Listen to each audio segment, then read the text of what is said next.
పాలవేట ఉత్సవం సందర్భంగా దర్శన సమయాలు మార్పులు చేర్పులు చేయడం జరిగిందని భక్తులందరికీ గమనించాలని దేవస్థానం అధికారులు వెల్లడించారు.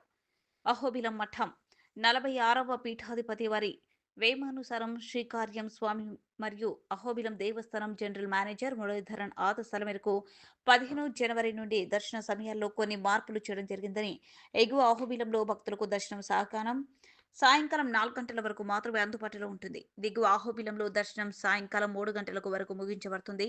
భక్తుల భద్రత దృష్ట్యా పారవేట పల్లకిని కేవలం బోయిలు మాత్రమే మోసేందుకు అనుమతి ఉంటుంది. ఇతర భక్తులు పల్లకి మోసేందుకు ప్రయత్నించరాదు. 15వ తేదీ రోజున అహోబిలం చేరుకునే భక్తులు ఈ మార్పులను గమనించి తమ యాత్రను అనుసరించాలని కోరడమైనది. భక్తుల సహకారంతో పారవేట ఉత్సవం విజయవంతం చేసేందుకు అందరూ కృషి చేయాలని దేవస్థానం అధికారులు తెలిపారు.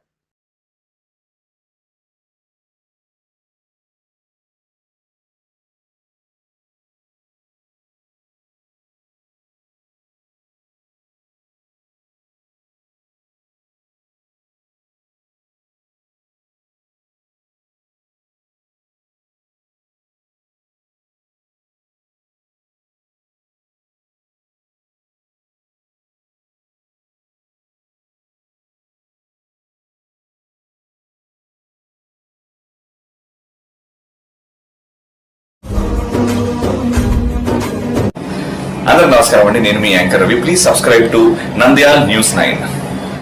Please subscribe to Nandyal news 9.